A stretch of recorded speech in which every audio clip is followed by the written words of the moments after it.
Welcome to Reddit Echoes, the place where you realize your significant other might love your trading cards less than a pair of designer heels. Today, we're diving headfirst into some true Reddit stories that will have you laughing through the pain, clenching your fists in secondhand rage, and maybe, just maybe, cheering for a petty revenge done right. Drama. Absolutely. Controversy. Plenty. Satisfying revenge. Oh, way more than you'd expect. So grab your headphones, get comfortable, and prepare to slam that report button, especially if you recognize yourself as the side character getting roasted in these stories. Shall we begin? Story 1. My girlfriend thought I got her pregnant with my finger. Hey everyone, I'm a 21-year-old guy, and today I've got a story that, honestly, I don't know whether to laugh or cry about. No joke, I never thought I'd be on Reddit asking, am I the asshole for not emotionally supporting a girl who thought I got her pregnant through finger stuff? Yep.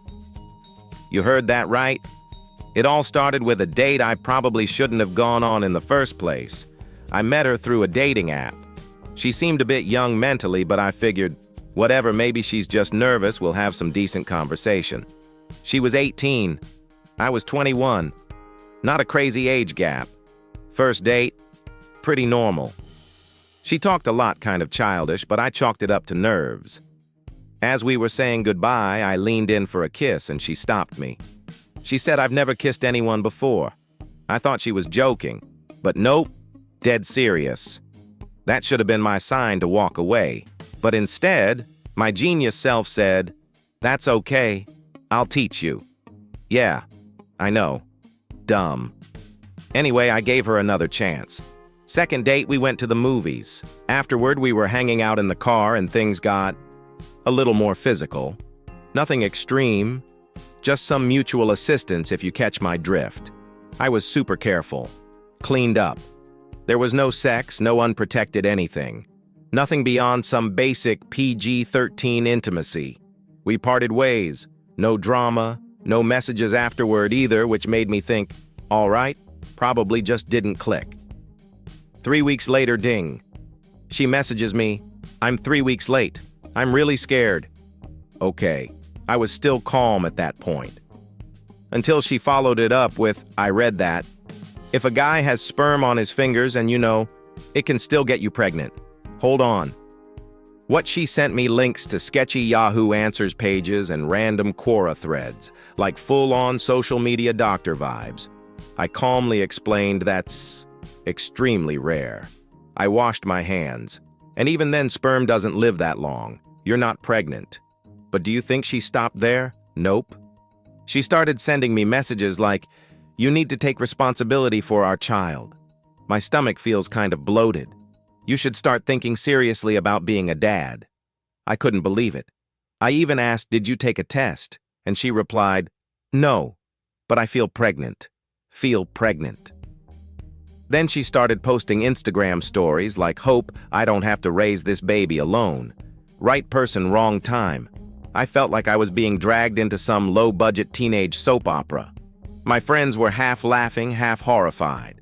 One of them said, "Dude, you're not the dad, but you are paying emotional tuition for sex ed class." I ended up blocking her for a bit. I needed space. But then I started feeling guilty. Was I being too cold? She clearly believed this was serious, even if the logic behind it was wobbly at best. So I messaged her one last time. "I think you should talk to your mom. Go see a doctor and take a test if you're really concerned. But please don't jump to conclusions." I was careful. "There's no way you're pregnant." And you know what she said? "You're heartless. You have no empathy. You're emotionally detached from the sacred responsibility of fatherhood." Yup, fatherhood.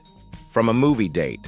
With a girl I'd only met twice. So, am I the asshole here? I honestly feel like a background character in some bargain bin romance drama being dragged into a plot I never signed up for. What do you think? Ever been pregnant by air before? Story 2. I plan to move to Alaska. Without my lazy boyfriend, I'm a 24-year-old woman from South Carolina. I currently live with my mom and my boyfriend. He's 26, unemployed full-time, and plays guitar part-time, if by part-time you mean noodling around on it all day without ever recording a single track. We've been together for almost 2 years. I used to love him, or at least the idea of him. When we first met, I thought he's sensitive, an artist, someone who doesn't get sucked into the rat race. Turns out artist was just a romantic way of saying he has no real plan for his life, at all, ever. Me. I'm the complete opposite. I've worked 3 jobs at once to pay off student loans. I love traveling. I've been to almost every state in the U.S. Him, he's never left the Carolinas. Terrified of flying. And he genuinely believes God will send me the right job when it's time. Spoiler. That time never came.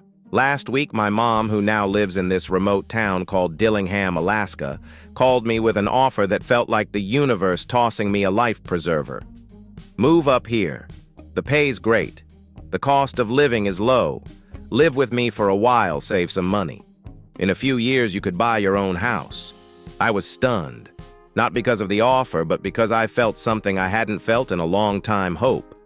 All I had to do was grab it. That night, I told my boyfriend, practically glowing with excitement like a kid on Christmas Eve, I think I want to move to Alaska.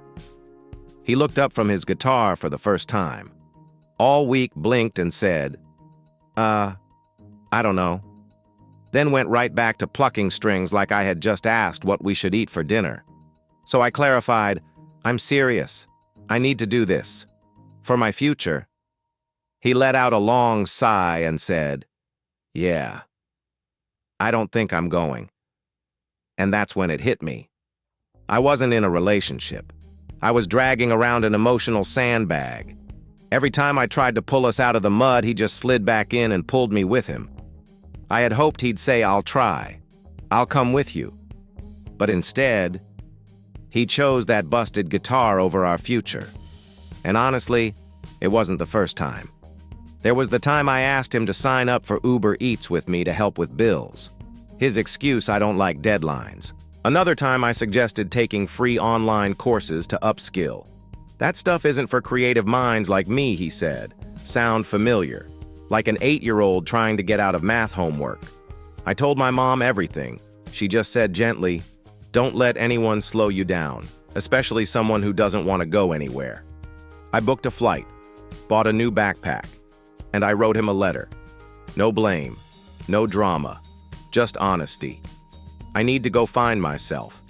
And you're still just looking for excuses to stay. When I said goodbye, he looked at me like I'd just knocked over a cup of coffee, not angry, not hurt, just blank. And then he asked the most ridiculous thing. So, can I keep your golf clubs? They'd make a good guitar stand. Seriously? Today I'm in Alaska. It's freezing, but somehow I've never felt warmer inside. I work at a logistics center now. My salary's twice what I used to make. My living costs are half. I raid at night. I go skiing on weekends. I breathe. And him. He's still living in my mom's house, still strumming that same guitar, still occasionally texting, do you miss me? No, I miss my dreams. And for the first time in years, I'm finally chasing them without dragging anyone behind. Story 3. My daughter hit her bully. And I said good. I'm the mother of a 13-year-old girl. She's smart, kind, loves math. The kind of kid who avoids drama unless drama finds her first. And unfortunately, it did. In the form of a boy in her class named Josh. Josh is the grandson of someone on the school board. Yep, that kind of kid. The untouchable type. Everyone knows he's a little terror, but no one wants to deal with it. Josh spent the whole semester bullying my daughter, kicking her chair, calling her names loudly right in the middle of class. I filed complaints. The school said they were monitoring the situation. I met with Josh's parents. They laughed and said, "Oh, you know how kids are. Sometimes they fight now and date later. Date after your kid shoved mine into a row of metal bleachers. My daughter walked away from that with scraped up arms." Josh. He got suspended for 2 whole days. 2. Despite having a long record of incidents, I told the school and Josh's family flat out, if he lays a hand on her again, I'm suing. They shrugged. We understand, but kids can get a little overexcited sometimes. No. What I saw wasn't excitement. It was blatant repeated abuse and a system that refused to do a damn thing about it. When summer came, I enrolled my daughter in a STEM camp, science and engineering. She was thrilled. I was relieved. Finally, a peaceful summer. Or so I thought. Guess who else showed up at that camp? Yep. Josh. Everything exploded one afternoon when I got a call from the organizers. There was a minor incident. Your daughter hit another camper. I rushed over. My daughter sat silently, hands clenched, eyes red. A group of kids stood nearby, confirming what happened. Josh had pushed her again when no adults were watching. But this time, my daughter turned around and punched him in the gut. I knelt down. "Are you okay?" She nodded, barely holding back tears. He said he was going to hit me in the face. I really thought this time he would. I hugged her. Then I looked her in the eyes and said something I hope she remembers for the rest of her life. Good job. I'm proud of you for standing up. After that, I took her out for popcorn and a movie like it was the best day of summer, because she deserved peace, not punishment. Of course, I didn't let it go.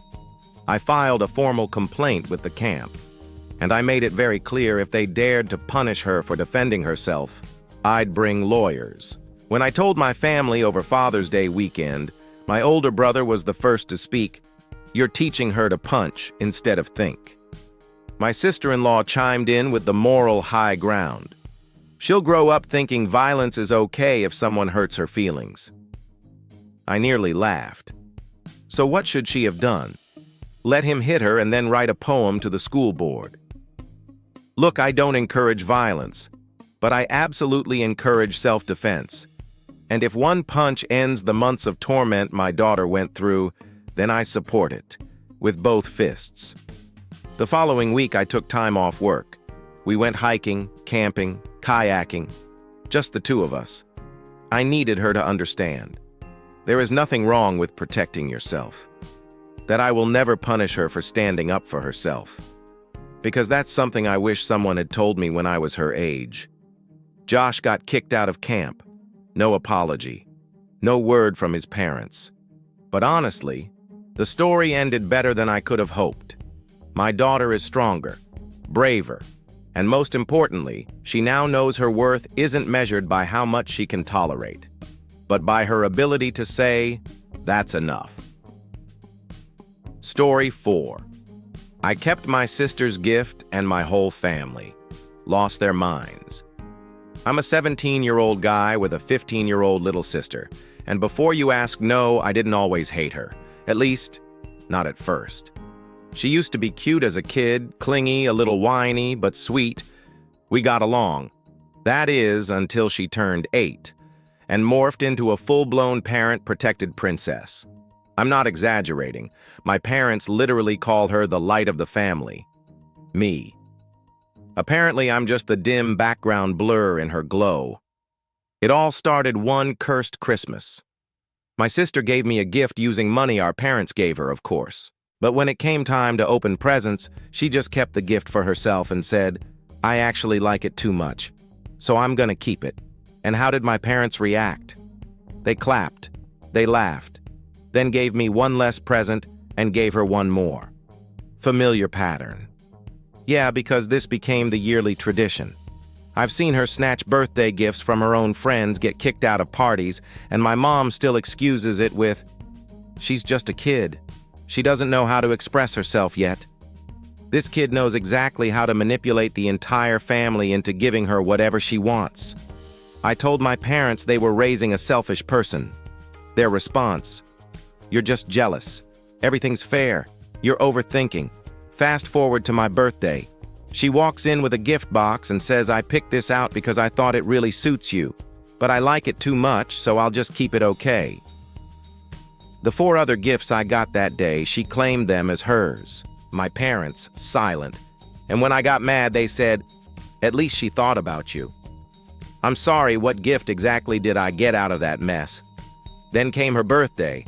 I had a part-time job by then, saved up and bought a game she really wanted. Not entirely for her, I kinda wanted to play it too. But I didn't wrap it, didn't tell anyone. Just left it on the shelf in my room and waited. A few days later, my parents asked, "What are you planning to give your sister for her birthday?" I smiled and said, "Oh, I was going to give her something." But then I remembered how she gets to keep presents if she likes them. So I'm keeping it. Boom. Nuclear meltdown. She started sobbing like someone killed her puppy, screaming, "Why are you so mean? That's the one thing I wanted." And my parents, they went ballistic. "You're the older brother, stop bullying her. This is revenge, you're being cruel." I just shrugged. "I'm just following the example you set." They grounded me for 2 weeks, called me a petty little brat, tried to make me apologize, I didn't. The game is still mine.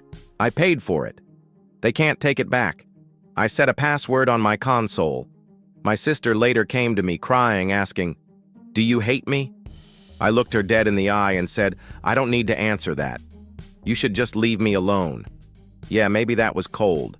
But when you grow up in a family where favoritism is sugar-coated with, "She's just young," and injustice becomes the norm. Standing up for yourself even once feels like freedom. I still love my family, but I've started saving every dollar I make, because when I turn 18, I'm moving out. Not because I hate them, but because I can't keep living in a system where justice always favors the immature child, even when she's old enough to manipulate everyone around her. Story 5. 5 years together, and not once did we do anything. I'm a 27-year-old guy. My girlfriend is 26, and we've been together for almost 5 years. We live together, share everything from bills to grocery runs. We have cute routines, rewatching old TV shows, ordering the same pizza every Friday night. Sounds like a solid, stable relationship, right? There's just one small thing, and by small I mean the biggest issue of my life. In 5 years, we've never had sex. When we first started dating, I assumed she was just waiting or trying to build desire slowly. I was patient, really patient. I'm not the kind of guy who pressures anyone. But then a year passed, then 2. By year 3, I started realizing this wasn't a waiting game. This was our reality. I tried to talk about it gently, respectfully. Every single time. I brought up intimacy, she cried. Not figuratively. I mean full-on tears. At first, she told me she had vaginismus, a psychological condition that causes involuntary tightening. I was completely sympathetic. I did my research, bought books, suggested therapy. I even took her to see a gynecologist. She got a treatment kit. I was overjoyed. Then, I discovered it had been sitting unopened in a drawer for 2 years. I finally asked her point blank, "Do you actually want to work on this?" She brushed it off, then cried again. I wasn't angry, just slowly breaking inside. A few months ago, she said she wanted to stop taking birth control, thinking it might be lowering her libido. I took that as a hopeful sign. But the result? Nothing changed. Then she started saying things like, "I don't think I've ever really had a sex drive. Maybe I'm just asexual." Wait, what? So I've spent my youth waiting for someone who never wanted what I was waiting for. I love her. I won't lie. She's smart, beautiful, independent. People look at us and say, "You two are made for each other." But I'm lonely. Deeply lonely. And now she's hinting at marriage. Not the, "if we get married someday" kind. But the "why are my friends getting married after 2 years, and we're still not engaged" kind. I look at her and think, you want to marry someone you've never even touched and might never touch. I'm not asking for daily sex. I'm not some sex-crazed dude. I just want a physical connection with the person I love. I've sacrificed so much. I've been loyal, patient, while my friends switched partners like outfits. I stayed hoping she'd eventually overcome this. But now I realize some things don't get better with time. She needs someone who's asexual too. Someone who understands and doesn't need physical intimacy to feel fulfilled. And I need someone who wants to touch me not just with words but with desire. We haven't broken up. I'm still struggling. I don't know if I should walk away because yes, I still love her. But I can't get married like this and spend the rest of my life as a glorified roommate. Am I selfish for feeling frustrated, for feeling robbed, for looking back at 5 years of my life and feeling empty? I don't think so. I think it's time I choose myself. Story 6. The Magic Card Collection and the High Heel Revenge. Have you ever loved someone enough to let them move in with you, to trust them with everything, including a $3,000 Magic the Gathering card collection? Yeah, I did. Guess what happened? She sold the entire collection behind my back because, and I quote, "You never play with them anyway." I'm a 23-year-old guy. My now ex-girlfriend was 22. We lived together for about a year. Everything seemed fine, until she started showing this weird resentment toward the things I loved. She once said, "These cards take up too much space. You're an adult, stop acting like a child." I figured, she just doesn't get it. I'll leave them where they are, no harm done. Wrong.